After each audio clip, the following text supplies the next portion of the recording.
ഞങ്ങളുള്ളത് വയനാടുള്ള honey മ്യൂസിയത്തിലാണ്. ഇവിടെ Rafeeq sir നമുക്ക് honey എങ്ങനെയാണ് പ്യൂരിഫൈ ചെയ്യുന്നത് എന്നാണ് കാണിച്ചു തന്നത്. എല്ലാം തേന് കഴിക്കാറുണ്ടല്ലോ അല്ലെ. അപ്പൊ നമുക്ക് ഹണി എങ്ങനെയാണ് ഹണി പ്ലാന്റ് വർക്ക് ചെയ്യുന്നത് നോക്കാം. ഇവിടെ നമ്മുടെ കൂടെ ഈ ഹണി പ്ലാന്റിന്റെ ഡയറക്ടർ ഉണ്ട്, റഫീഖ് സാർ ഉണ്ട്, അതുപോലെ ഫവാസ് സാർ ഉണ്ട്. സോ നമുക്കൊന്ന് നോക്കാം. അവര് അതിന്റെ കൃത്യമായിട്ടുള്ള എക്സ്പ്ലനേഷനെല്ലാം നമുക്ക് തരും. ഓക്കെ, റഫീഖ് എന്നാണ്.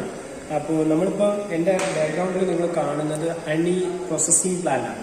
തേന് നമ്മൾ കളക്ട് ചെയ്തിട്ട് മാർക്കറ്റിലേക്ക് ഇറക്കുന്നതിന് മുമ്പ് രണ്ട് തരം പ്രോബ്ലംസ് ഉണ്ട്. മാർക്കറ്റിലേക്കല്ല, നമ്മൾ ഉപയോഗിക്കുന്നതിന് മുമ്പ് രണ്ട് തരം പ്രോബ്ലംസ് ആണ് നമ്മൾ ഫേസ് ചെയ്യുന്നത്. ഒന്ന് തേനിലെ വേസ്റ്റ് കണ്ടൻസ് ആണ്. ഉള്ള സാധനം നിങ്ങളൊക്കെ കണ്ടിട്ടുണ്ടാവും, ഭയങ്കര കട്ടിയുള്ളൊരു സാധനം. അപ്പോൾ അതിൻ്റെ ഉള്ളിൽ വേസ്റ്റ് കണ്ടൻസ് ഉണ്ടെങ്കിൽ നമുക്കതിനെ സാധാരണ രീതിയിൽ ഫിൽട്ടർ ചെയ്യാനോ നമുക്കത് കണ്ടുകൊണ്ട് ചിലപ്പോൾ കാണാൻ വരെ സാധിച്ചെന്ന് വരില്ല. അപ്പോൾ ഇതിലെ മെയിൻ വേസ്റ്റ് എന്ന് പറയുന്നത് ഒന്ന് മെഴുകിൻ്റെ അംശമാണ്, പിന്നെ അതേപോലെ ഈച്ചയുടെ അവശിഷ്ടങ്ങൾ, പൊടിപടലം, മുറുമ്പ് പോലത്തെ വസ്തുക്കളാണ്. ഇതിനെ റിമൂവ് ചെയ്യാൻ വേണ്ടിയിട്ട് നമ്മൾ ആദ്യം ചെയ്യുന്നത് എന്താണെന്ന് വെച്ചാൽ ഒരു 100 ദിവസം ഈ തേന് എയർ ടൈറ്റ് ആയിട്ടുള്ള കണ്ടെയ്നറിൽ വെക്കും. അപ്പോൾ ഇതിലെ തേനിലെ വേസ്റ്റ് കണ്ടൻസ്, തേനിൻ്റെ വിസ്കോസിറ്റി കൂടുതലായതുകൊണ്ട് തന്നെ തേൻ അതിൻ്റെ താഴെ നിൽക്കുകയും വേസ്റ്റ് കണ്ടൻസ് ഒക്കെ മുകളിലേക്ക് പൊന്തി വരും. ഒരു കറുത്ത അലവ് പോലെയാണ് നമ്മൾ അതിൻ്റെ മുകളിൽ കാണപ്പെടുക. അതിനെ നമ്മൾ തേൻ ചെത്തുക എന്ന് പറഞ്ഞ ഒരു പ്രോസസ്സ് ഉണ്ട്. അതിനെ നമ്മൾ ഈ വേസ്റ്റ് കണ്ടൻസിനെ മുറിച്ചൊഴിവാക്കി, മുറിച്ചൊഴിവാക്കി ബാക്കി വരുന്ന തേനെയാണ് നമ്മൾ ഈ ഒരു ചേമ്പറിലേക്കാണ് ആദ്യം ഒഴിക്കുക.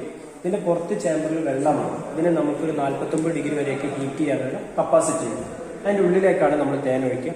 ഒരു സമയത്ത് 300 കിലോ വരെ തേനെ നമുക്കിതിന് പ്രോസസ്സ് ചെയ്യാൻ പറ്റും. ഇത് ചെയ്യുന്നത് എന്താണെന്ന് വെച്ച് കഴിഞ്ഞാൽ ഈ പുറത്തുള്ള ചേമ്പറിലെ വെള്ളം ചൂടാകുമ്പോൾ ഒരു 40 ഡിഗ്രീൻ്റെ മുകളിലേക്കൊക്കെ ചൂടാകുമ്പോൾ അതിലെ മെഴുകിന്റെ കണ്ടന്റ് ഉരുകിയിട്ട് പദരൂപത്തിലായിട്ട് ലഭിക്കുകയും തേനിന്റെ വിസ്കോസിറ്റി കുറയുകയും ചെയ്യും. അപ്പം നമ്മൾ അതിനെ ഫിൽറ്റർ ചേമ്പറിലൂടെ കടത്തി വിടുമ്പോൾ അപ്പുറത്തെത്തുമ്പോൾ നമുക്ക് ശുദ്ധമായ തേൻ കിട്ടും. ഇനി രണ്ടാമത്തെ പ്രോബ്ലം, തേനിന് വെള്ളത്തിന്റെ അംശമാണ് രണ്ടാമത്തെ പ്രോബ്ലം. 20% വരെ വെള്ളത്തിന്റെ അംശം ഉണ്ടെങ്കിൽ തേന് യാതൊരു കുഴപ്പമില്ല. ഫുഡ് ആൻഡ് സേഫ്റ്റി നിയമം പ്രകാരം വിൽക്കുന്നതിനോ സയന്റിഫിക്കലി പറഞ്ഞാലോ യാതൊരു കുഴപ്പമില്ല. 20% മുകളിൽ വെള്ളത്തിന്റെ അംശം ഉണ്ടെങ്കിൽ തേൻ കള്ള് കുളിക്കുന്നവരെ കുളിക്കും, ഫെർമെന്റേഷൻ ആവും, അതിൽ ഈസ്റ്റ് വളരും. അങ്ങനെ തേനിന്റെ വെള്ളത്തിന്റെ അംശം 20% മുകളിൽ ഉണ്ടെങ്കിൽ നമുക്ക് ശരിക്കും തേന് ത്രിദോഷങ്ങൾ ഇല്ലാതാക്കുന്ന വസ്തുവാണ്. കഫം, പിത്തം, വാതം എന്ന് പറയുന്ന 3 ദോഷങ്ങളെ ഇല്ലാതാക്കുന്ന വസ്തുവാണ് തേൻ എന്ന് പറയുന്നത്. എന്നാൽ പുളിച്ച തേൻ അഥവാ ഫെർമെന്റേഷൻ ആയ തേന് നമുക്ക് ത്രിദോഷങ്ങൾ ഉണ്ടാകും. അപ്പം അങ്ങനെ തേനിന്റെ വെള്ളത്തിന്റെ അംശം 20% മുകളിലുണ്ടെങ്കിൽ ഈ പമ്പിന് ഡോസിംഗ് പമ്പ് എന്ന് പറയാം, ഇഞ്ചക്ഷൻ പമ്പ്, ഡോസിംഗ് പമ്പ് എന്ന് പറയാം. ഇത് ഡോസേജ് ആയിട്ടാണ് എന്താണോ നമ്മൾ ഇതിലൂടെ കടത്തി വിടുന്നത് അതിനെ തള്ളുക. അപ്പം ഈ ഡോസിംഗ് പമ്പ് ഉപയോഗിച്ച് നമ്മൾ തേനിനെ ഏറ്റവും മുകളിലേക്ക് കടത്തി വിടും. ഈ ടവറിന് പറയുന്നത് സെപ്പറേറ്റിംഗ് ടവർ എന്നാണ് ഇതിന്റെ പേര്. ഈ ടവറിനുള്ളിൽ വായു ഇല്ലാത്ത അവസ്ഥയാണ്, വാക്കമാണ്. അപ്പൊ അതുകൊണ്ട് തന്നെ നമ്മൾ അതിന് മുകളിൽ വളരെ നേരത്തെ തുള്ളികളായിട്ട് തേൻ താഴേക്ക് എത്തുമ്പോൾ നമ്മളൊക്കെ സ്കൂളിൽ പഠിച്ചതുപോലെ അതിൻ്റെ ഉള്ളിൽ നിന്ന് ഒരു പദാർത്ഥത്തിന് സഞ്ചരിക്കാൻ പദം മീഡിയം ഇല്ലാത്തതിനാൽ എന്ത് ചെയ്യും, തന്മാത്രകൾ വിഘടിക്കും, H2O സെപ്പറേറ്റ് ആകും. അങ്ങനെ വെള്ളം സെപ്പറേറ്റ് ആകുന്ന വെള്ളത്തിന് ഇതിന്റെ പുറത്ത് ചേർന്നുള്ള ചൂടുവെള്ളത്തിന്റെ സഹായത്താൽ നമ്മൾ നീരാവിയാക്കി മാറ്റും. ആ നീരാവി തേനും കൂടി ഇതിലേക്ക് വരും. ഇത് ഹൈ പ്രഷർ വാക്വം പമ്പുമായിട്ട് കണക്ട് ചെയ്തിരിക്കുകയാണ്. 700 bhp പവറാണ് ഇതിന്റെ വാക്വം.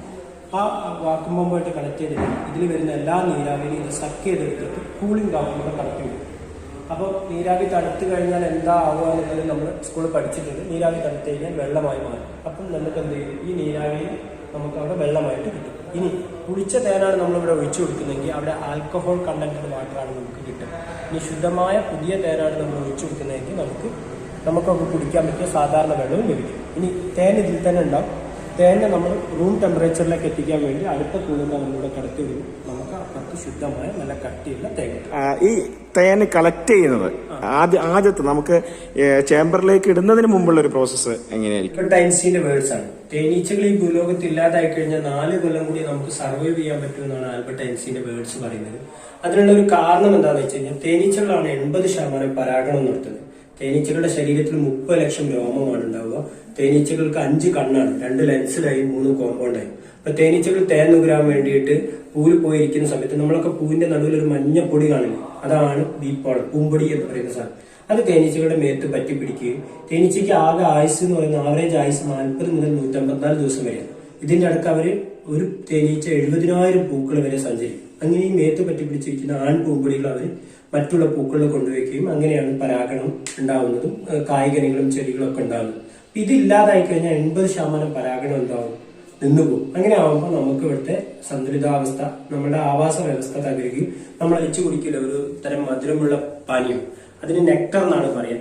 അതാണ് തേനീച്ച നുകരുന്നത്. അത് അവർ നുകർന്നിട്ട് അവരുടെ എന്താ പറയാ തേനുറിഞ്ചി കുഴൽ എന്ന് പറയുന്ന കുഴലുണ്ട്. അതുവഴി വലിച്ചെടുത്തിട്ട് അവരുടെ ഹണി ചേമ്പർ അഥവാ സ്റ്റൊമക്കിൽ എത്തിക്കഴിഞ്ഞാൽ അവിടെ എൻസൈംസും അമിനോ ആസിഡ്സും ഒക്കെ ചേർന്നിട്ടാണ് അത് തേനായിട്ട് മാറുന്നത്. അങ്ങനെ ഒരാൾ മാത്രമല്ല, അങ്ങനെ ഒരാളുടെ വയറ്റിലെത്തി പ്രോസസ്സ് ചെയ്ത സാധനം അവർ ചുംബനത്തിലൂടെ അടുത്ത തേനീച്ചയ്ക്ക് കൊടുക്കും. അവരുടെ വയറ്റിൽ ഇതേ പ്രോസസ്സ് നടക്കും, എന്നിട്ട് അടുത്ത തേനീച്ചയ്ക്ക് കൊടുക്കും. അങ്ങനെ ആരടുത്ത് എത്തിയിട്ടാണോ ഇവർക്ക് കൃത്യമായി ഇവർ ഉദ്ദേശിച്ച തരത്തിലുള്ള തേനായിട്ട് മാറുന്നത് അതുവരെ ഈ പ്രോസസ്സ് തുടരുകയും അതിനുശേഷമാണ് അടയിൽ വെക്കുകയും ചെയ്യുന്നത്. അവർ ഒരു സെക്കൻഡിലാണ് 250 മുതൽ 400 പ്രാവശ്യം വരെ അവരുടെ ചിറകുകൾ അടിക്കും. നമ്മൾ തേനീച്ചക്കൂടിന്റെ അടുത്തൊക്കെ പോകുമ്പോൾ ഒരു ശബ്ദം കേൾക്കില്ലേ? ആ ശബ്ദം കേൾക്കാനുള്ള കാരണം ഈ ചിറകുകൾ അടിക്കുന്നതാണ്. അങ്ങനെ ചിറകടിക്കുമ്പോൾ ചൂട് കാറ്റുണ്ടാവുകയും ആ ചൂട് കാറ്റേറ്റിട്ട് അതിലെ വെള്ളത്തിന്റെ അംശം 70% നിന്ന് 20% അവര് കുറയ്ക്കുകയും ചെയ്യും. നമ്മൾ ഈ വലിയ മെഷീൻ ഉപയോഗിച്ച് 8 മണിക്കൂർ വർക്ക് ചെയ്ത് കഴിഞ്ഞാൽ നമുക്ക് വെള്ളത്തിന്റെ അംശാകം 3% മുതൽ 6% വരെയാണ് കുറക്കാൻ കഴിയും. എന്നാൽ തേനീച്ചകൾ സ്വമേധയാ അവരുടെ ചിറകടിച്ചിട്ട് എന്ത് ചെയ്യും? അതിൽ നിന്ന് 70% നിന്ന് 20% കുറയ്ക്കും. ഒരു കൂട്ടിൽ 3 തരം തേനീച്ചകളാണ്. ഒന്ന് വർക്കർ ബി എന്ന് പറയും, പെണ്ണീച്ച എന്ന് പറയും. തേനീച്ചക്കൂട്ടിൽ എല്ലാ ജോലിയും ചെയ്യുന്നത് പെണ്ണീച്ചയാണ്. തേന്റെ കൂടുണ്ടാക്കുന്നത്, തേൻ ശേഖരിക്കുന്നത്, പൂമ്പൊടി ശേഖരിക്കുന്നത്, റോയൽ ജെല്ലി ഉണ്ടാക്കുന്നത്, നമ്മളെ കുത്തുന്നത്, സെക്യൂരിറ്റി ഗാർഡ്, തോഴിമാർ, പിന്നെ വട്ടവർദ്ധ ജോബീസ് എല്ലാം ചെയ്യുന്നത് പെണ്ണീച്ചയാണ്. രണ്ടാമത്തെ ഈച്ചയുടെ പേരെന്നെ മടിയൻ ഈച്ച എന്നാണ്, ലേസി ബി അഥവാ ഡ്രോൺ ബി എന്ന് പറയും. വളരെ ഉയരങ്ങളിൽ പറക്കാനുള്ള കപ്പാസിറ്റി ഉള്ളത് കൊണ്ടാണ് ഡ്രോൺ ബി എന്ന് വിളിക്കുന്നത്. ഈ ഈച്ചകൾക്ക് ആകെ ഈറ്റ് ചെയ്യുക മേറ്റ് ചെയ്യുക 2 പരിപാടി മാത്രമേ ഉള്ളൂ. അതേപോലത്തെ മൂന്നാമത്തെ ഈച്ചയാണ് ക്യൂൻ ബി, റാണി ഈച്ച എന്ന് പറയും. റാണി ഈച്ച ജനിക്കുമ്പോൾ സാധാരണ പെണ്ണീച്ചയായിട്ടാണ് ജനിക്കുന്നത്. എന്നാൽ ജനിച്ച് ലാർവ പുഴു രൂപത്തിലെത്തുന്ന സമയത്ത് ഇതിൽ ഏറ്റവും സ്ട്രോങ്ങസ്റ്റ് ആയിട്ടുള്ള 3-4 ലാർവാസിനെ ഇവർ ക്യൂൻ സെല്ലിലേക്ക് മാറ്റും. ആ ക്യൂൻ സെല്ലിന്റെ പ്രത്യേകത എന്താ വെച്ചാൽ അവിടുത്തെ ഫുഡ് എന്ന് പറയുന്നത് റോയൽ ജെല്ലി എന്ന് പറയുന്ന തേനീച്ചകളുടെ തൊണ്ടയിൽ നിന്ന് ഉത്പാദിക്കപ്പെടുന്ന ഒരു തരം ജെല്ലാണ്. ഇത് മാത്രം ഭക്ഷണമാക്കി കഴിച്ച് പുറത്തു വരുന്ന ഈ ക്യൂൻ ബി സാധാരണ പെണ്ണീച്ചയേക്കാൾ ഡബിൾ സൈസ് ആയിരിക്കും, അതിസുന്ദരിയായിരിക്കും, ഭയങ്കര സ്ട്രെങ്ത് ആയിരിക്കും. സാധാരണ വർക്കർ ബി പുക തട്ടുന്നവരെ ബോധം കെട്ട് വീഴുമ്പോൾ ക്യൂൻ ബി തീയിലൂടെ വരെ പറന്നു വീഴും. എന്നാൽ സാധാരണ വർക്കർ ബിക്ക് 120 ദിവസമാണ് ആവറേജ് ആയുസ്, അഥവാ 40-154 ദിവസം വരെ. എന്നാൽ ക്യൂൻ ബിന്റെ ആയുസ് എന്ന് പറയുന്നത് 5 വർഷമാണ്. അതേപോലെ സാധാരണ വർക്കർ ബീസ് മുട്ടടില്ല. ഈ മുട്ടയിട്ടാൽ തന്നെ 1-2 മുട്ടയാണ് ഡെയിലി ഇടുക. എന്നാൽ അതിൽ ജനിക്കുന്ന തന്നെ ശേഷിയില്ലാത്ത ആണീച്ചകളായിരിക്കും. എന്നാൽ ക്യൂൻ ബി ഒരു ദിവസം 1000-ന് മുകളിൽ മുട്ടകളിടും. ഈ ക്യൂൻ ബി എത്ര വലിയ കൂടാണെങ്കിലും ഒരു കൂട്ടിൽ ഒരൊറ്റ ക്യൂൻ ബി ഉണ്ടാവുള്ളൂ എന്നതാണ് പ്രത്യേകത. ഇനി 1-ൽ കൂടുതൽ ക്യൂൻ ബീസ് ഉണ്ടെങ്കിൽ അവർ ഫൈറ്റ് ചെയ്യും. ആരാണ് ജയിക്കുന്നത് അവർക്ക് നിലനിൽക്കാം. ഇനി 2 പേരും ഫൈറ്റിംഗിൽ തുല്യരാണെങ്കിൽ അതിൽ ഒരാൾ അവരെ സപ്പോർട്ട് ചെയ്യുന്നവരെ കൂട്ടിയിട്ട് വേറെ കൂടുണ്ടാക്കി പോവുകയാണ് ചെയ്യുക.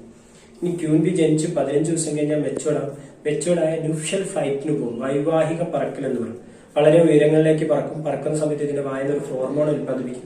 അതിന്റെ സ്മെല്ല് കേട്ടിട്ട് തൊട്ടടുത്തുള്ള കോളനിയിൽ നിന്നൊക്കെയുള്ള ഉഷാറായിട്ടുള്ള ആണുങ്ങൾ ഇതിന് അല്ലെങ്കിൽ ഡ്രോൺ ബീസ് ഇതിന്റെ പുറകിൽ പറക്കും. ആർക്കാണോ ചേസ് ചെയ്യാൻ പറ്റുന്നത് അവർക്ക് മേറ്റ് ചെയ്യാൻ പറ്റും. ഇനി മേറ്റ് ചെയ്താൽ തന്നെ അപ്പം ഡ്രോൺ ബീസ് ചത്ത് വീഴാണ് ചെയ്യുക. കാരണം അവരുടെ നാഡീ വ്യൂഹത്തിൽ നിന്നാണ് ക്യൂൻ ബി സ്പേം കളക്ട് ചെയ്യുക. ഈ സ്പേം ലോകത്ത് ക്യൂൻ ബിക്ക് മാത്രമുള്ള ഒരു കപ്പാസിറ്റി എന്താണെന്ന് വെച്ച് കഴിഞ്ഞാൽ ഇങ്ങനെ കളക്ട് ചെയ്യുന്ന സ്പേമിന് 4 കൊല്ലം വരെ ജീവനോടെ സൂക്ഷിക്കാനുള്ള കപ്പാസിറ്റി ഉണ്ട്. ഇങ്ങനെ 4 ദിവസമാണ് ഈ ക്യൂൻ ബി പുറത്തു പോവുക. 4 ദിവസത്തിനുള്ളിൽ 12ഓളം മീറ്റിംഗ് നടത്തും. ഈ 12ഓളം മീറ്റിംഗിലും കിട്ടുന്ന സ്പേം കളക്ട് ചെയ്ത് കൂട്ടിലേക്ക് വന്നാൽ പിന്നെ കൂട് വിട്ട് ക്യൂൻ ബി തിരിച്ചു എവിടേക്കും പോയില്ല. പിന്നെ കൂടിന് വേണ്ട സ്ട്രെങ്ത്തിനനുസരിച്ച് മുട്ട ഇട്ടുകൊണ്ടിരിക്കുകയാണ് ചെയ്യുക. മക്കളെ, നിങ്ങൾക്ക് ഇവിടെ വായിക്കാം ഹണി ബി സ്പീഷീസ്, അതായത് 5 തരത്തിലുള്ള തേനീച്ചകളാണ് ഇവിടെ കൊടുത്തിരിക്കുന്നത്. നിങ്ങൾക്ക് അറിയുന്ന പലതും ഇവിടെ ഉണ്ടാവും. നമുക്കെല്ലാവർക്കും കോവിഡിന്റെ ഒക്കെ ഈ ഒരു പ്രതിസന്ധി കഴിഞ്ഞതിന് ശേഷം ഈ മ്യൂസിയം ഡയറക്റ്റ് ആയിട്ട് വിസിറ്റ് ചെയ്യാനുള്ള ഒരു ഭാഗ്യം ഉണ്ടാവട്ടെ. അതില്ലാത്തത് കൊണ്ട് നിങ്ങൾക്ക് വേണ്ടി റഫീഖ് സാറിന്റെ ഈ ഒരു വിവരണമൊക്കെ ഇങ്ങനെ ചാനലിലൂടെ തരേണ്ടി വരികയാണ്. ഓക്കെ, നമുക്ക് നേരിട്ട് റഫീഖ് സാറിനെയും അതുപോലെ മ്യൂസിയവും ഒക്കെ കാണാനുള്ള ഭാഗ്യം ഉണ്ടാവട്ടെ. നമ്മൾ നേരത്തെ പറഞ്ഞില്ലേ, തേൻ അവിടെ ഫിൽട്ടർ ചെയ്യുന്ന സമയത്ത് നമ്മളുടെ മെഴുക് നമുക്ക് പദരൂപത്തിൽ ലഭിക്കും. അതും അതേപോലെ തേനീച്ചന്റെ കൂടൊക്കെ ഈ മെഴുക് കൊണ്ടാണ് ഉണ്ടാക്കിയിരിക്കുന്നത്. ഇത് നമ്മൾ ആ കൂട് ഒക്കെ ഫിൽട്ടർ ചെയ്തിട്ട് നമ്മൾ എടുക്കുന്ന മെഴുകാണ്. ഇത് പണ്ട് ആശാരിമാര് സ്ക്രൂ ടൈറ്റ് ചെയ്യാൻ വേണ്ടി ഉപയോഗിച്ചിരുന്നു. ശില്പങ്ങൾ ഉണ്ടാക്കാം, മെഴുകുതിരി ഉണ്ടാക്കാം. നമ്മളിവിടെ ബീവാക്സ് എന്ന് പറയുന്ന ലിബാമായിട്ടും കാലുപൊള്ളി കൊള്ളുന്നതിനും ചൂട് വിളിച്ചയ്ക്കും അങ്ങനത്തെ കാര്യങ്ങൾക്കൊക്കെ ഉപയോഗിക്കുന്നുണ്ട്. അതുപോലെ കോസ്മെറ്റിക് ഐറ്റംസ്, സോപ്പും കാര്യങ്ങളൊക്കെ നമുക്ക് ഇതായിട്ട് ഉണ്ടാക്കാൻ പറ്റും. ഇത് വയറ്റിൽ പോകുന്നതിനെ കൊണ്ടാണ് പണ്ടത്തെ അമ്മമാര് നമ്മളെ അടുത്ത് പറയും തേൻ കഴിച്ചാൽ വയറ് സ്തംഭിക്കും, വയറുറയ്ക്കാൻ തേൻ നല്ലതാന്നൊക്കെ പറയും. അതിന് കാരണമൊന്നുമല്ല, തേൻ മാത്രം കഴിച്ചാൽ നമ്മൾ വയറൊന്നും ഉറക്കില്ല. ഈ മെഴുകു കൂടി നമ്മളുടെ വയറ്റിൽ പോകുന്നതിനെ കൊണ്ടാണ് അങ്ങനെ സംഭവിക്കുന്നത്. പിന്നെ തേന് നിങ്ങൾക്ക് പല നിറത്തിലുള്ള തേനുകൾ ഇവിടെ കാണാൻ പറ്റും. പിന്നെ നമ്മൾ എത്ര ലൈറ്റുള്ള തേന് നമ്മൾ കളക്ട് ചെയ്ത് കഴിഞ്ഞാലും അത് വെച്ചോണ്ടിരുന്ന ഡാർക്ക് ഡാർക്ക് ഡാർക്ക് ഡാർക്ക് ആയിട്ട് വരും. അതേപോലെ ഇതുണ്ട്, ലാസ്റ്റ് എത്തുമ്പോൾ നമ്മുടെ വെളിച്ചം വരെ പുറത്ത് കാണാത്ത രീതിയിലുള്ള ഡാർക്കായിട്ട് നമുക്ക് എന്ത് ചെയ്യാൻ പറ്റും, തേനെ കാണാം. അതിന് കാരണം എന്താണെന്ന് വെച്ച് കഴിഞ്ഞാൽ ഒന്ന് വെച്ചുകൊണ്ടിരിക്കുന്നതാണ്. ഏജിങ്ങിനനുസരിച്ച് തേന് ഡാർക്ക് കളറും. രണ്ടാമത്തെ സ്പീഷ്യസ്, ചില സ്പീഷ്യസ് എപ്പിസ് ഡോർസാറ്റ എന്നൊക്കെ പറയുന്ന സ്പീഷ്യസ് പെടുന്ന തേനീച്ചയുടെ തേൻ എപ്പോഴും ഡാർക്കും കളറായിരിക്കും. അതേപോലെ അടയിൽ തന്നെ ഒന്നിൽ കൂടുതൽ പ്രാവശ്യം ഒരു കൊല്ലത്തിൽ നമ്മൾ തേൻ കളക്ട് ചെയ്യുകയാണെങ്കിൽ നമ്മൾക്ക് ഫസ്റ്റത്തെ പ്രാവശ്യം ലൈറ്റ് കളറുള്ള തേൻ പിന്നീട് അത് ഡാർക്കായി ഡാർക്കായി ഡാർക്കായി വരും. പിന്നെ തേന് യാതൊരുവിധ എക്സ്പയറി ഇല്ല. തേൻ എത്ര കൊല്ലം വെച്ച് കഴിഞ്ഞാൽ ഒന്നും ആവില്ല. തേനായ കാരണം കൊണ്ടൊന്നും ആവില്ല. പിന്നെ തേൻ ആകെ സംഭവിക്കുന്നത് പുളിക്കുക എന്നുള്ളതാണ്. ഈ പുളിക്കാനുള്ള കാരണം എന്താണെന്ന് വെച്ച് കഴിഞ്ഞാൽ ഇതിപ്പോ നിങ്ങൾക്ക് കാണേണ്ട ഈ താഴെ കാണുന്നത് മാത്രമാണ് തേൻ, ബാക്കിയുള്ളതൊക്കെ പുളിച്ചു പൊന്തിയതാണ്. ശരിക്കും ഇതിപ്പോ 4 കൊല്ലം, അതായത് ഈ കുപ്പി എപ്പോഴോ പൊട്ടിത്തെറിക്കേണ്ട സമയം കഴിഞ്ഞു. നമ്മൾ എപ്പോഴും ഇതിന്റെ എയർ ഒഴിവാക്കുന്നതാണ്. നമ്മളും പലപ്പോഴും തേന് വാങ്ങുന്ന സമയത്ത് അതിൽ നമ്മൾ തുറക്കുന്ന കൊക്കക്കോളന്റെ മൂടി തുറക്കുന്ന പോലെ ഗ്യാസ് കാണും. അങ്ങനത്തെ തേൻ നമ്മൾ ഉപയോഗിക്കാൻ പാടില്ല. ഇത് സംഭവിക്കുന്നത് എന്താണെന്ന് വെച്ച് കഴിഞ്ഞാൽ ഒന്നെങ്കിൽ അതിൽ വെള്ളത്തിന്റെ അംശം കൂടുക, അല്ലെങ്കിൽ പുളിക്കുന്ന എന്തെങ്കിലും പദാർത്ഥങ്ങൾ അതിലുണ്ടായിരിക്കുക. അതേപോലെ തന്നെ ഈച്ചയുടെ അവശിഷ്ടങ്ങളും ഒക്കെ ഉണ്ടെങ്കിലൊക്കെ എന്ത് ചെയ്യും, തേന് പുളിക്കും. ഹണി ക്രിസ്റ്റലൈസേഷൻ, നമ്മൾ മാർക്കറ്റുകളിൽ പോയിട്ട് തേൻ മേടിക്കുന്ന സമയത്ത് തേന്റെ താഴെ ഊറി കിടക്കുന്നതായിട്ട് നമ്മൾ കാണും. പലപ്പോഴും നമ്മൾ അതിന് തെറ്റിദ്ധാരണ വരും, അത് പഞ്ചസാര കലക്കിയതാണെന്നൊക്കെ പറഞ്ഞിട്ട്. പക്ഷെ അത് ഒരിക്കലല്ല. ഫ്രക്ടോസ് ഗ്ലൂക്കോസ് റേഷ്യോയിൽ ഗ്ലൂക്കോസിന്റെ കണ്ടന്റ് കൂടുമ്പോഴാണ് തേന് കട്ട പിടിക്കുന്നത്. അത് റൂം ടെമ്പറേച്ചർ 22 ഡിഗ്രി സെൽഷ്യസിന്റെ താഴേക്ക് വരുമ്പോഴാണ് ഈ സ്വഭാവം അത് കാണിക്കുക. ഓക്കെ, പിന്നെ ഇത് തേന്റെ അട തേനിലിട്ട് വെച്ചതാണ്. അതേപോലെ ഇതൊരു ക്രീം തരത്തിലുള്ള തേനാണ്. ഇത് കാശ്മീർ പോലെയുള്ള യൂറോപ്പ് പോലുള്ള കൺട്രീസിലൊക്കെ നമുക്ക് വാട്ടർ കണ്ടന്റ് കുറഞ്ഞ ക്രീം രൂപത്തിലുള്ള തേനാണ് കിട്ടുക. പിന്നെ ഇവിടുത്തെ കാലാവസ്ഥയിൽ ലിക്വിഡ് ആയതാണ് മുകളിൽ കാണുന്നത്. കാൾവോൺ ഫിഷ് എന്നാണ്. 1973 ഇദ്ദേഹത്തിന് നോബൽ പ്രൈസ് കിട്ടി. നോബൽ പ്രൈസ് കിട്ടിയത് എന്തിനാന്ന് വെച്ച് കഴിഞ്ഞാൽ തേനീച്ചക്കൂട്ടിൽ നടക്കുന്ന കാര്യങ്ങളൊക്കെ നമുക്ക് മനസ്സിലാവുന്ന രീതിയിൽ അവർ എന്ത് ചെയ്തു, ഡീകോഡ് ചെയ്തിരുന്നു. അപ്പൊ തേനീച്ചക്കൂട്ടിലെ തേനീച്ചകൾ തമ്മിൽ എല്ലാ കാര്യങ്ങളും കമ്മ്യൂണിക്കേറ്റ് ചെയ്യുന്നത് 11 തരത്തിലുള്ള ഡാൻസിന്റെ രൂപത്തിലാണ്. അതിൽ ഏറ്റവും ഇമ്പോർട്ടന്റ് ആയിട്ടുള്ള ഡാൻസ് ആണ് എന്താണെന്ന് വെച്ചാൽ ഈ തേനീച്ചയുടെ പേര് ടെസ്റ്റർ ഈച്ച എന്നാണ്. ഈ ഈച്ചയാണ് ആദ്യം പോയിട്ട് പോകുന്ന തേൻ നുകരുന്നിട്ട് അത് അതിന്റെ ശരീരത്തിന് ഹാംഫുൾ അല്ല, ടോക്സിക് അല്ല, നല്ല നെക്ടറാണ് എന്ന് മനസ്സിലായാൽ മാത്രം അത് വന്നു ബാക്കിയുള്ള കൂട്ടുള്ള തേനീച്ച. സൂര്യൻ എവിടെയുള്ളത് നോക്കും, പൂവ് എവിടെയുള്ളത് നോക്കും. സൂര്യനിൽ നിന്ന് വലത്തെ ഭാഗത്തേക്ക് പൂവുള്ളെങ്കിൽ വലത്തെ ഭാഗത്തേക്ക് ചെയ്യും, ഇടത്തെ ഭാഗത്തേക്ക് പൂവുള്ളെങ്കിൽ ഇടത്തെ ഭാഗത്തേക്ക് ചെയ്യും. ഇനി വലത്തെ ഭാഗത്തേക്ക് എത്ര ചെരിഞ്ഞു പോയാലാണോ പൂവിലെത്തുക അത്രയും ചെരിഞ്ഞു നിന്നിട്ടാണ് ഡാൻസ് കളിക്കുക. ഈ ഡാൻസ് കളിക്കുമ്പോൾ ഇങ്ങനെ വേവ് ആയിട്ടാണ് മുന്നോട്ട് പോകുക. ഈ ഒരു വേവ് 110 മീറ്ററിനെയാണ് സൂചിപ്പിക്കുന്നത്. ഇങ്ങനത്തെ എത്ര വേവ് ഉണ്ടാക്കുന്നു അത്രയും ഡിസ്റ്റൻസ് ഉണ്ട് എന്ന് അർത്ഥം. അപ്പോൾ 5 കിലോമീറ്റർ വരെ തേനീച്ചകൾ സഞ്ചരിച്ചിട്ടാണ് തേനെടുക്കുക. അപ്പൊ എത്ര 110 മീറ്ററിന്റെ എത്ര വേവുകൾ ഉണ്ടാക്കുന്നു അത്രയും വേവുകൾ അത്രയും ദൂരം ഉണ്ട് എന്നർത്ഥം. അതേപോലെ ഈ തേനീച്ച മുന്നോട്ട് പോകുന്ന സമയത്ത് ഈ മൂഡ് ഇങ്ങനെ വൈബ്രേറ്റ് ചെയ്യും. എത്ര സ്പീഡിൽ വൈബ്രേറ്റ് ചെയ്യുന്നു അത്രയും പൂക്കളുണ്ട്, അത്രയും തേനുണ്ട്, അത്രയും തേനീച്ചകൾ പോകണം എന്നർത്ഥം. കുറച്ച് വൈബ്രേറ്റ് ചെയ്യുന്നുണ്ടെങ്കിൽ കുറച്ച് പൂക്കളുള്ളൂ, കുറച്ച് തേനുള്ളൂ, കുറച്ച് തേനീച്ചകൾ പോയാൽ മതി എന്നർത്ഥം. അപ്പൊ 3 കാര്യങ്ങളാണ് ഇതിലൂടെ കാണിക്കുന്നത്. 1 ഡയറക്ഷൻ, 2 ഡിസ്റ്റൻസ്, 3 അവൈലബിലിറ്റി. അപ്പൊ അത്ഭുതകരമായ കാര്യം എന്താണെന്ന് വെച്ച് കഴിഞ്ഞാൽ പിന്നീട് പോകുന്ന സമയത്ത് ഈ തേനീച്ച പോവില്ല, മറ്റു കൂട്ടം തേനീച്ചകൾ പോയിട്ട് കൃത്യമായി ഈ തേനീച്ച ആദ്യം പോയെടുത്ത പൂവിൽ തന്നെ പോയിരുന്ന് തേനെടുക്കുമെന്ന്. 110 മീറ്ററിന്റെ താഴെയുള്ള സ്ഥലത്താണ് തേനുള്ളതെങ്കിൽ റൗണ്ട് ഡാൻസ് ആണ് കളിക്കുക, യാതൊരു തരത്തിലുള്ള വേവും ഉണ്ടാവില്ല. ഓക്കെ, ഇനി പോകുന്ന വഴിക്ക് എന്തെങ്കിലും ശത്രുക്കൾ ഉണ്ടെങ്കിൽ ഇതേപോലത്തെ ഒരു യൂട്ടേൺ പോലെയുള്ള സിഗ്നൽ കൂടി കാണിച്ചു കൊടുക്കും. പിന്നെ തേനീച്ച കർഷകരുടെ ഉപകരണങ്ങളാണ്. ഇതെന്താന്ന് വെച്ചാൽ ഇതിന് എക്സ്ട്രാക്ടർ എന്നാണ് പറയുന്നത്. ഇത് സെൻട്രിഫ്യൂജ് സിസ്റ്റം ആണ്. പിന്നെ ഇതിൽ നമ്മൾ തേന്റെ അട ഇതിലേക്ക് ഇറക്കി വെച്ചിട്ട് ഇത് നമ്മൾ കറക്കുന്ന സമയത്ത് ആ അടയിൽ നിന്ന് കുറച്ച് വീഴുകയാണ് ചെയ്യുക. നമുക്ക് അട കേടാവാതെ ഇരിക്കുകയും ചെയ്യും. അപ്പൊ ആ അട വീണ്ടും ഉപയോഗിച്ചിട്ട് നമുക്ക് തേൻ ഉത്പാദിപ്പിക്കാൻ പറ്റും. ഇന്ന് തേനീച്ചകളെ നമുക്ക് പുറത്തേക്ക് ഇറക്കിയാൽ മാത്രമേ നമുക്ക് തേൻ എടുക്കാൻ പറ്റൂ. അപ്പൊ അതിന് പുകയിടണം. അപ്പൊ പുകയിടാൻ വേണ്ടി ഇതിൽ നമ്മൾ പുക ഉണ്ടാവുന്ന കൂടുതൽ പുക ലഭിക്കുന്ന എന്തെങ്കിലും ചപ്പോ അല്ലെങ്കിൽ അങ്ങനത്തെ എന്തെങ്കിലും ഇട്ടിട്ട് നമ്മൾ കത്തിക്കുകയാണ് ചെയ്യുക. എന്നിട്ട് ഇതായിട്ട് അടിക്കും, ഇതിലൂടെ പുക വരും. നമ്മളുടെ മുഖത്തേക്ക് തേനീച്ച വരുന്നുണ്ടോ എന്നൊക്കെ അറിയാൻ ഇതിന്റെ പുറകിൽ ഒരു കണ്ണാടിയൊക്കെ. ഏറ്റവും ഇമ്പോർട്ടന്റ് ആയിട്ടുള്ള സാധനമാണ് ഹണി, തേൻ. എല്ലാ വേദഗ്രന്ഥങ്ങളിലും പറഞ്ഞിട്ടുള്ള 80% ഗ്ലൂക്കോസിന്റെ കണ്ടന്റ് ഉള്ള അതിൽ 67% മുതൽ 76% വരെ നമ്മുടെ ശരീരത്തിന് വേണ്ട നല്ല ഗ്ലൂക്കോസ് അടങ്ങിയിരിക്കുന്നത്. ബി കോംപ്ലക്സിന്റെ കൊട്ടയായിട്ടുള്ള ലിക്വിഡ് ഗോൾഡ് എന്നറിയപ്പെടുന്ന സാധനമാണ് ഹണി എന്ന് പറയുന്ന സാധനം. രണ്ടാമത്തെ പൂമ്പൊടിയാണ്. നമ്മൾ നാട്ടിൽ പരാഗണം നടത്തുന്ന കഥ പറഞ്ഞില്ലേ, തേനീച്ചകൾ പരാഗണം നടത്തി കഴിഞ്ഞു കഴിഞ്ഞാലും അവരുടെ മേത്ത് പൂമ്പൊടികൾ ഉണ്ടാവും. ആ ബാലൻസ് വരുന്ന പൂമ്പൊടികൾ അവരവരുടെ കൈ കൊണ്ട് ഇങ്ങനെ വൈപ്പ് ചെയ്തിട്ട് തേനുമായിട്ട് മിക്സ് ചെയ്തിട്ട് ഒരു ഉലുവ രൂപത്തിലാക്കിയിട്ട് അവരുടെ ബേക്കത്തെ കാലിന്റെ പുറകിൽ സൂക്ഷിക്കും. അങ്ങനെ സൂക്ഷിക്കുന്ന സമയത്ത് തേനീച്ച കർഷകർ എന്ത് ചെയ്യുമെന്ന് വെച്ച് കഴിഞ്ഞാൽ തേനീച്ചക്കൂടിന്റെ അങ്ങോട്ട് കയറുന്നിടത്ത് ഈ ട്രാപ്പ് വെക്കും. ഈ ട്രാപ്പിന്റെ പേര് പോളൻ ട്രാപ്പ് എന്നാണ്. ഈ തേനീച്ചകൾ ഇതിലൂടെ കടന്നു പോകുന്ന സമയത്ത് തേനീച്ചയ്ക്ക് മാത്രമേ പോകാൻ പറ്റുള്ളൂ. ആ പൂമ്പൊടി എന്ത് ചെയ്യും, ഇവിടെ തട്ടിയിട്ട് താഴേക്ക് വരും. അത് നമ്മളൊരു ബൗളിൽ വെച്ചിട്ട് കളക്ട് ചെയ്യും. ഇത് ഹൈ പ്രോട്ടീനാണ്. ജിമ്മിൽ പോകുന്നവർക്ക്, സ്പോർട്സ്മാൻമാർക്ക്, സെക്ഷലി വീക്കുള്ളവർക്ക്, അങ്ങനെ ഒരുപാട് കാര്യങ്ങൾക്ക് ഉള്ളവർക്ക് നാച്ചുറലി കിട്ടുന്ന ഏറ്റവും പ്രോട്ടീൻ കണ്ടന്റ് പ്രൊഡക്റ്റ് ആണെന്നാണ് ഡീപോളിനെ കുറിച്ച് പറയുന്നത്. ഇനി നമുക്ക് പരിചയപ്പെടാനുള്ള തേനീച്ചക്കൂട്ടിലെ ഏറ്റവും വില കൂടിയ വസ്തുവാണ് റോയൽ ജെല്ലി. റാണീച്ചയുടെ ഭക്ഷണമാണ് റോയൽ ജെല്ലി എന്ന് പറയുന്ന സാധനം. ഈ റോയൽ ജെല്ലി എന്ന് പറയുന്നത് 20 ഗ്രാമിന് 4000 രൂപയോളമാണ് വില വരുന്നത്. ഏറ്റവും കുറഞ്ഞ വിലയാണ് ഞാൻ പറയുന്നത്. ഇത് കൂടുതലായിട്ട് ഉത്പാദിപ്പിക്കുന്ന രാജ്യം പറയുന്നത് ഓസ്ട്രേലിയ ആണ്. ഈ റോയൽ ജെല്ലി കഴിച്ചത് കൊണ്ട് ആ ക്യൂൻ ബീക്ക് വരുന്ന ഒരുപാട് മാറ്റങ്ങൾ നമ്മൾ നേരത്തെ പറഞ്ഞിരുന്നു. സാധാരണ വർക്കർ ബീ അതേ മാറ്റങ്ങളാണ് നമുക്കൊക്കെ പറ്റുന്നത്. ഇത് നമ്മളുടെ ഇവിടത്തേക്ക് നമ്മളൊക്കെ എത്രയോ നല്ല പ്രായം ഉണ്ടായിട്ട് വളരെ ചെറുപ്പക്കാരനായിട്ട് നമുക്കൊക്കെ അറിയുന്ന ഒരു നടനില്ലേ, ആ നടൻ വരെ ഡെയിലി യൂസ് ചെയ്യുന്ന ഒരു വസ്തുവാണ് റോയൽ ജെല്ലി എന്ന് പറയുന്ന സാധനം. ഇത് ആന്റി ഏജിങ് കണ്ടന്റ് ആണ്. തൊലി ചുങ്ങില്ല, മുടി നരക്കില്ല, ഇന്റർണൽ ഓർഗൻസിന് ഭയങ്കര കപ്പാസിറ്റി ആയിരിക്കും, സെക്ഷൽ ലൈഫ് സൂപ്പർ ആയിരിക്കും, റിപ്രൊഡക്റ്റീവ് കപ്പാസിറ്റി കൂടും, അങ്ങനെ ഒരുപാട് ഗുണങ്ങൾ. ശരി, വളരെ റയർ ആയിട്ട് കിട്ടുള്ളൂ. 0.5 ഗ്രാം ആണ് ഡെയിലി കൺസ്യൂം ചെയ്യേണ്ടത്. പിന്നെ ബീവാക്സ്, തേനീച്ചനെ മെഴുകി ശില്പങ്ങൾ ഉണ്ടാക്കാം, കോസ്മെറ്റിക് ഐറ്റംസ് ഉണ്ടാക്കാം, സോപ്പ് ഉണ്ടാക്കാം, അങ്ങനെ കൊടുക്കുന്നത്. പ്രപ്പോളിഷ്, തേനീച്ചന്റെ വായിലും ഉമിനീരും മരത്തിന്റെ കറയും കൂടി ചേർന്നാണ് പ്രപ്പോളിഷ് എന്ന് പറയുന്നത്. അത് തേനീച്ചകൾ ഉപയോഗിക്കുന്ന അവരുടെ കൂടെ അവിടെ സ്റ്റിക്ക് ചെയ്ത് വെക്കാനുള്ള പശയായിട്ട് മുട്ടകൾ അടയ്ക്കാൻ വേണ്ടിയാണ്. എന്നാൽ നമുക്കത് ആന്റി ഇൻഫ്ലാമേറ്ററി ആണ്, ആന്റി ഫംഗൽ ആണ്, ആന്റി ബാക്ടീരിയൽ ആണ്. എത്ര ഉണങ്ങാത്ത മുറിവുണ്ടെങ്കിലും പ്രപ്പോളിഷ് ഉപയോഗിച്ചിട്ട് നമുക്ക് വളർത്താൻ പറ്റും. ഇനി ബി വാനം, തേനീച്ച കുത്തുന്നത്. തേനീച്ച ഒരു വട്ടം കുത്തുന്നത് നമ്മുടെ ശരീരത്തിന് നല്ലതാണ്. വാദം, പിത്തം പോലുള്ള രോഗങ്ങളില്ല. തേനീച്ച കൊണ്ട് കുത്തിക്കുന്ന ചികിത്സയല്ല, അതിന് എപ്പിതെറാപ്പി എന്നാണ് പറയാം. പിന്നെ തേനീച്ചകൾ ഒരുമിച്ച് കുത്തിയാൽ നമുക്ക് മരണം വരെ സംഭവിക്കും. ഹൈ ബ്ലഡ് പ്രഷർ വന്നിട്ട് നമുക്ക് ഹൃദയം പൊട്ടി മരണം സംഭവിക്കുന്നതാണ് പറയപ്പെടുന്നത്. അതേപോലെ തേനീച്ചകൾ സ്ഥിരമായിട്ട് കുത്തുന്നവരുടെ ശരീരത്തിൽ anti venom automatically anti venom ഉൽപ്പാദിപ്പിക്കപ്പെടും. അഥവാ വിഷത്തിനെതിരെയുള്ള ഹോർമോൺ എന്ത് ചെയ്യും, ഉൽപ്പാദിപ്പിക്കപ്പെടും. അതുകൊണ്ട് തന്നെ ഇത് ഇഞ്ചക്ഷൻ രൂപത്തിലൊക്കെ അവൈലബിൾ ആണ്. പിന്നീട് നമുക്ക് മറ്റു വിഷങ്ങൾ വരെ ഏൽക്കില്ല എന്നാണ് പറയപ്പെടുന്നത്. തേനീച്ച, നമുക്കൊക്കെ ഒരു സംശയമുണ്ട്, തേനീച്ചയുടെ വേസ്റ്റ് ആണോ തേൻ എന്നുള്ളത്. എന്നാൽ ഒരിക്കലുമല്ല. തേനീച്ചയുടെ ഭക്ഷണം തന്നെ തേനല്ല. തേനീച്ച തേനൊലജി കോയിൽ വഴി തേന് വലിച്ചെടുത്ത് ഈ ഹണി ചാമ്പർ വരെ തേന് പോകും. അവിടുന്ന് എൻസൈംസും അമിനോ ആസിഡ്സും ഒക്കെ ചേർന്നതിന് ശേഷം ഇത് ചുങ്ങുമ്പോൾ തേൻ ഇതിലൂടെ തന്നെ തിരിച്ചു വരികയാണ് ചെയ്യുക. ഇനി തേനീച്ചയുടെ ഭക്ഷണം എന്ന് പറയുന്നത് ബീ ബ്രെഡാണ്. പൂമ്പൊടിയും തേനും റോയൽ ജെല്ലിയും വെള്ളമൊക്കെ കൂടി ചേർന്നിട്ട് ഒരു ബ്രെഡ് രൂപത്തിൽ തേനീച്ചക്കൂട്ടിൽ അവർ സൂക്ഷിച്ചു വെക്കുന്നതാണ് ബീ ബ്രെഡ്. അത് മാത്രമേ അവരുടെ ഡൈജസ്റ്റീവ് സിസ്റ്റത്തിലേക്ക് പോകുള്ളൂ.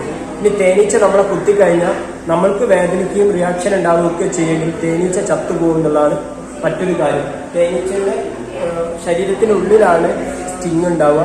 അത് കുത്തുന്നതോട് കൂടിയിട്ട് അതിന്റെ ഞരമ്പുകൾ, നേരത്തെ നമ്മൾ അവിടെ ആണീച്ച ചത്തുപോകുന്ന പറഞ്ഞിരുന്നു, ഡ്രോൺ ബീസ് അവർ പിന്നെ മേറ്റ് ചെയ്യുന്ന സമയത്ത്. അതുപോലെ തന്നെ പെണ്ണീച്ചകൾ മാത്രമേ നമ്മളെ കുത്തുള്ളൂ. പെണ്ണീച്ചകൾ കുത്തിക്കഴിഞ്ഞു കഴിഞ്ഞാൽ അവരുടെ നാഡീവ്യൂഹം പൊട്ടിയിട്ട് അവർ ചത്തുപോവുകയാണ് ചെയ്യുക. ഓക്കെ. അതേപോലെ ഇവിടെയാണ് വാക്സ് ഗ്ലാൻഡ് ഉണ്ടാവുക. ആ മെഴുക്, തേനീച്ച കൂടുണ്ടാക്കുന്ന മെഴുക് ഉൽപ്പാദിപ്പിക്കുന്ന ഇവിടെയാണ്. റോയൽ ജെല്ലി അവരുടെ റോട്ടിൽ നിന്നാണ് ഉൽപ്പാദിപ്പിക്കപ്പെടുന്നത്. ഒരു തേനീച്ചക്കൂട്ടിലെ 3 ടൈപ്പ് തേനീച്ചകളാണ് ഇപ്പോൾ കാണുന്നത്. ഏറ്റവും മുകളിൽ വർക്ക് ബീസ് പെണ്ണീച്ചകൾ, നടുക്കുള്ളത് റാണീച്ച, കുറച്ച് നല്ല സൈസ് ഉള്ളതാണ്. ഇതിൻ്റെ തല ചെറുതാണെങ്കിലും മറ്റു ഭാഗങ്ങളൊക്കെ നല്ല ഭംഗിയുള്ളൊരു ഈച്ചയാണ്. ഏറ്റവും താഴെയുള്ളതാണ് നമ്മുടെ ആണീച്ചകളുള്ളത്. തേനീച്ചയുടെ പുൽപ്പ പൊട്ടി പുറത്ത് വരുന്ന 8 ഘട്ടങ്ങളിലായിട്ടാണ് അത് ഉണ്ടാവുന്നത്. അതിൻ്റെ ചിത്രീകരണമാണ് നിങ്ങൾക്ക് കാണാൻ കഴിയുന്നത്. അതിൽ ക്യൂൻബി ആണ് നമുക്ക് അവിടെ ആ മുട്ട ഇട്ട് വെക്കുന്നത്. ആ മുട്ട ആ കൂടിന് എത്രത്തോളം വേണം അതിനനുസരിച്ചാണ് റാണീച്ച മുട്ട ഇടുന്നത്. ഒരു ദിവസം തന്നെ 1000-ന് മുകളിൽ മുട്ടകൾ ഇടും എന്നതാണ് റാണീച്ചയുടെ പ്രത്യേകത. ഇനി മുകളിൽ കാണുന്നതൊക്കെ വിവിധ ഗ്രന്ഥങ്ങളിൽ പറഞ്ഞിരിക്കുന്നതും ഖുർആനിലും ബൈബിളിലും അഷ്ടാംഗ ഹൃദയത്തിലൊക്കെ പറഞ്ഞിരിക്കുന്ന വിവരണങ്ങളാണ്.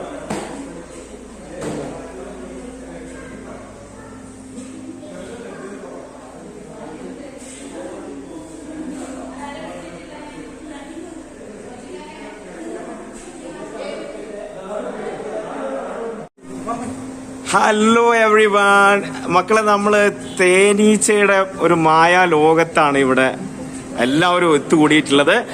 റഫീഖ് സാറിന്റെ കൂടെ നമുക്ക് ഇത്രയും സമയം എങ്ങനെയാണ് സ്പെൻഡ് ചെയ്തത് നമുക്ക് വാക്കുകളില്ല. കാരണം ഇത്രയും പ്രോസസ്സിങ്ങിലൂടെയാണ് നമ്മുടെ വീട്ടിലെ അടുക്കളയിലേക്ക് നമ്മുടെ കയ്യിലേക്ക് തേൻ എത്തുന്നത് എന്നത് അപ്പോ റഫീഖ് സാറിന് ഒരുപാട് നന്ദിയുണ്ട്, നമ്മളെ ഓൾ ടീം. സോ നിങ്ങൾക്ക് എല്ലാവർക്കും വേണ്ടി ഞങ്ങൾ വയനാട്ടിലെ ഹണി മ്യൂസിയത്തിൽ നിന്ന് ബി ക്രാഫ്റ്റ്, ആ പേരിൽ തന്നെയുണ്ട്, ഇവിടെ അത്തരത്തിലാണ് ഒരുക്കിയിട്ടുള്ളത്. എല്ലാം ഹണിയെ, തേനീച്ചയെ അത്രയേറെ സ്നേഹിക്കുന്ന ഒരു കൂട്ടം യുവാക്കളുടെ ഒരു സംരംഭമാണ്. സോ എല്ലാവരും ഈ ഒരു മ്യൂസിയത്തിലേക്ക് വരണം. വയനാട്ടിൽ വൈത്തിരിയിൽ തന്നെയാണ്, വൈത്തിരി തൊട്ടടുത്താണ് നമുക്ക് ഈ ബി ക്രാഫ്റ്റ് കാണാൻ പറ്റുക. So signing off, thank you, bye bye.